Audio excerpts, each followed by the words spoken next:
अगर आपको लगता है कि पठान मूवी की सबसे बड़ी गलती पठान का इंदौर में एरोप्लेन चलाना था, तो ऐसा बिल्कुल भी नहीं है, क्योंकि इस मूवी में बहुत बड़ी बड़ी गलतियां हैं जिन्हें देखकर आपके होश उड़ जाएंगे। तो चलिए जानते हैं, वीडियो को बिना स्किप किए लास्ट तक जरूर देखिएगा।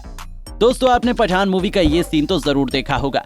जब पठान और उसकी टीम दुबई जाते हैं तो इनके बाल बिल्कुल नॉर्मल होते हैं, लेकिन ये क्या, जैसे ही पठान मियां दुबई पहुंचे इनके बालों की लंबाई इतनी ज्यादा कैसे बढ़ गई? लगता है इन्होंने कोई तगड़ा शैम्पू यूज किया था। अब जरा इस सीन को देखिए। आपको दुबई का ये रोड चकाचक भरा हुआ मिलेगा, लेकिन जैसे ही जिम मारकर गाड़ी को उड़ाने लगता है, ये रोड एकदम से खाली कैसे हो गया? और ये क्या, इस कार में तो अभी 2 गार्ड बैठे हुए नजर आ रहे थे, अब तो ये गाड़ी भी बिल्कुल खाली पड़ी है। लगता है वे दोनों बेचारे तो जिम को देखकर ही गायब हो गए। मूवी के सीन को आप कैसे भूल सकते हो, जब ये दोनों 10 मिनट का टाइमर सेट करके बिल्डिंग की छत पर आते हैं। लेकिन जरा सोचो, 10 मिनट तो इन्हें कपड़े चेंज करने में ही लग गए होंगे। चलो इसे भी छोड़ो। उसके बाद ये दोनों बैलून उड़ाकर उसके हुक अपने पीछे लगा लेते हैं और एक प्लेन इन्हें लेकर उड़ जाता है। लेकिन जरा देखिए तो, ये इतना बड़ा रिस्क पैराशूट के बिना ही ले रहे हैं। अब आप ही बताइए, इन्होंने जो कमर पर बैग लटका रखा है, इतने छोटे से बैग में तो पैराशूट होने से रहा।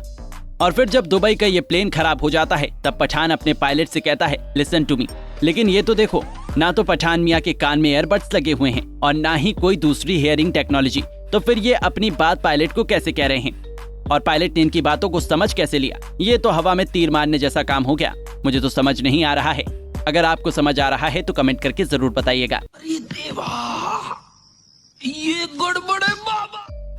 पठान की बातों को मानकर उनका पायलट प्लेन के फ्यूल वाले बटन को नीचे करता है और वहीं अचानक से इनकी रस्सी का हुक खुल जाता है, जबकि ये तो इन्होंने खुद ही बांधा था। अब ये तो सोचिए, रस्सी का हुक खुलेगा तो रस्सी नीचे जाना चाहिए, लेकिन ये क्या, रस्सी तो ऊपर की ऊपर ही रह गई और बंदा नीचे गिर गया। और ये क्या, जब पठान भैया रस्सी काट देते हैं तो ये दोनों 50 फीट की ऊंचाई से एक शीशे पर गिरते हैं, लेकिन इनकी कोई हड्डी नहीं टूटती है। अब इन्हें देखकर तो ऐसा ही लगता है कि इनकी बॉडी प्लास्टिक की बनी हुई है। इतनी ऊंचाई से गिरने के बाद ये शीशा काटकर अंदर घुस जाते हैं। क्या इतनी बड़ी बिल्डिंग में कोई सीसीटीवी कैमरा ही नहीं है जो ये इस तरह पूरी बिल्डिंग में खुला घूम रहे हैं? अब इसको देखिए, जब चिरकुट पठान के पीछे रॉकेट चलाता है तो तब पठान भैया अपने हेलीकॉप्टर को ऊपर की तरफ ले जाकर सीधा ऊपर ही चलने लग जाते हैं। अब आप सोच रहे होंगे कि हवाई जहाज तो हवा पीछे की तरफ छोड़ता है, लेकिन ये तो ऊपर की तरफ छोड़ रहा है। मतलब ये कुछ भी दिखाएंगे और हम मान लेंगे क्या? कुछ भी। अब जरा इन आंटी को ही देखिए। जब ये पठान से मिलने आती हैं तो इनकी कोड वर्ड में बातें होती हैं, लेकिन जब मैं इन आंटी को बैठे हुए देखता हूँ तो इनकी उंगलियां तो बिल्कुल शांत होती हैं। ये तो ऐसा कुछ कर ही नहीं रही हैं। और जब ये जाने के लिए खड़ी होती हैं तो बात करके निकल जाती हैं, तब भी उंगलियों का कोई मूवमेंट नहीं करती। और बाद में मूवी में दिखाते हैं कि इन दोनों में कुछ इस तरह की कन्वर्सेशन हुई है। जब पठान भैया स्क्रू ड्राइव करके आते हैं तब भी इनका कॉन्फिडेंस आसमान पर होता है। ये तो बिल्कुल क्रिश 3 में दिखाए गए हमारे ऋतिक रोशन वाली एक्टिंग कर रहे हैं। बिना पैराशूट के ही आसमानों में उड़े फिरते हैं और शीशे तोड़कर अंदर घुस जाते हैं। मतलब इन बातों के पीछे कोई भी लॉजिक नहीं है, जैसा मूवी में दिखाया जा रहा है। असंभव!